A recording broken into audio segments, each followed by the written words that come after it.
आदरणीय अध्यक्ष जी, दुनिया का समर्थन तो मिला, दुनिया के देशों का समर्थन मिला, माननीय, लेकिन ये दुर्भाग्य है कि मेरे देश के वीरों के पराक्रम को कांग्रेस का समर्थन नहीं।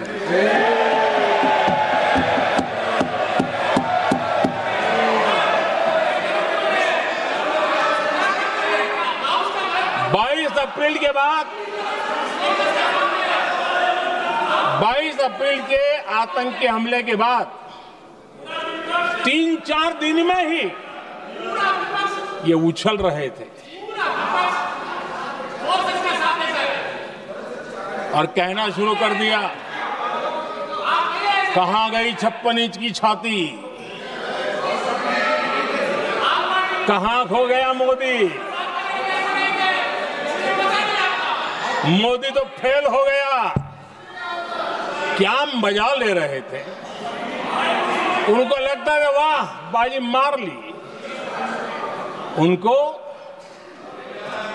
पहलगाम के निर्दोष लोगों की हत्या में भी वो अपनी राजनीति तराशते थे।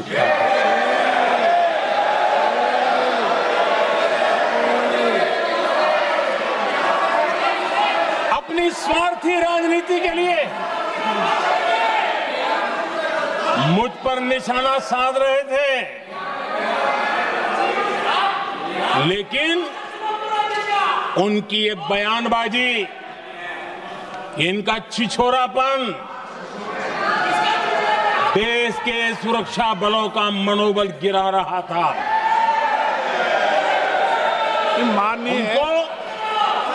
माननीय प्रतिपक्ष के नेता, एक मिनट, प्रतिपक्ष के नेता आपकी बात अपने ध्यान से सुनिए।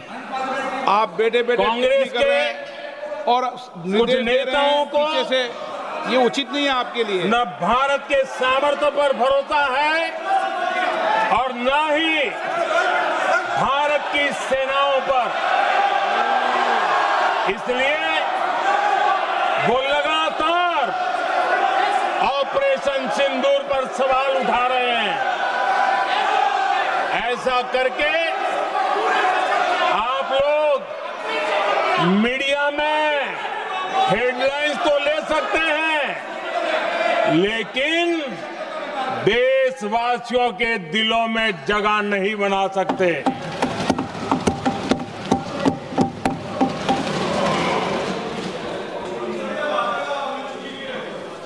आदरणीय सभापति जी, आदरणीय अध्यक्ष जी, 10 मई को भारत ने ऑपरेशन सिंदूर के तहत हो रहे एक्शन को रोकने की घोषणा की। इसको लेकर यहां भांति भांति की बातें कही गई। ये वही प्रोपेगेंडा है जो सीमा पार से फैलाया गया है।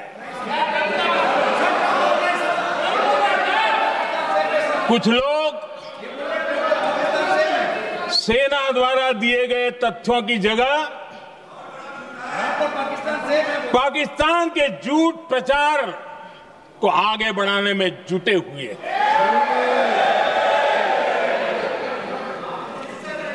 जबकि भारत का रुख हमेशा स्पष्ट रहा है। आदरणीय अध्यक्ष जी, कुछ चीजें मैं जरा स्मरण भी कराना चाहता हूं। जब सर्जिकल स्ट्राइक हुआ, उस समय हमने लक्ष्य तय किया था, हमारे जवानों को तैयार करके, कि हम उनके इलाके में जाकर के आतंकियों के जो लॉन्चिंग पैड है उनको नष्ट करेंगे। और सर्जिकल स्ट्राइक, एक रात के उस ऑपरेशन में हमारे लोग सूर्योदय होते होते काम पूरा करके वापस आए। लक्ष्य निर्धारित था कि ये करना है। जब बालाकोट एयर स्ट्राइक किया तो हमारा लक्ष्य तय था कि आतंकियों के जो ट्रेनिंग सेंटर्स है इस बार हम उसको तबाह करेंगे और हमने वो भी करके दिखाया।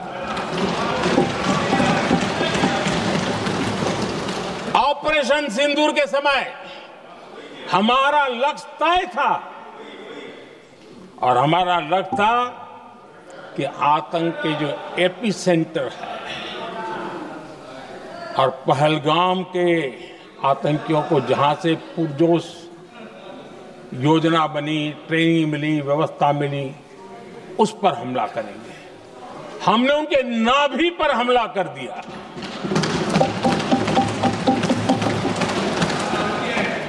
जहां पहलगाम के आतंकियों का रिक्रूटमेंट हुआ, ट्रेनिंग होती थी, फंडिंग होता था, उन्हें टेक्निकल सपोर्ट मिलता था, शस्त्र सरंजाम मिलता था, उस जगह को आइडेंटिफाई किया और हमने सटीक तरीके से ऑपरेशन सिंदूर के तहत आतंकियों की नाभि पे प्रहार कर दिया। और आदरणीय अध्यक्ष जी, इस बार भी हमारी सेना ने 100% लक्ष्यों को हासिल करके देश के सामर्थ्य का परिचय किया।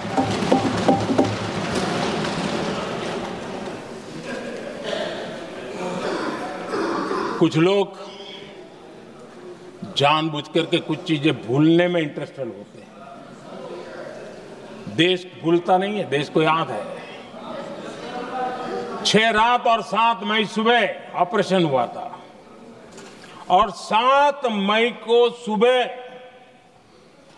भारत ने प्रेस कॉन्फ्रेंस हमारी सेना ने की और इस प्रेस कॉन्फ्रेंस में भारत ने स्पष्ट कर दिया था और पहले दिन से क्लियर था कि हमारा लक्ष्य है आतंकियों के आका, आतंकियों की जो व्यवस्थाएं जहां से होती है वो और उनके अड्डे, उनको हम ध्वस्त करना चाहते थे और हमने प्रेस कॉन्फ्रेंस में कह दिया था, हमने हमारा काम कर दिया है, हमने जो तय किया था पूरा कर दिया है। और इसलिए 6-7 मई को ऑपरेशन हमारा संतोषजनक होने के तुरंत बाद कल जो राजनाथ जी ने कहा था, मैं डंके की चोट पर दोबारा दोहराता हूं, भारत की सेना ने पाकिस्तान की सेना को चंद मिनटों में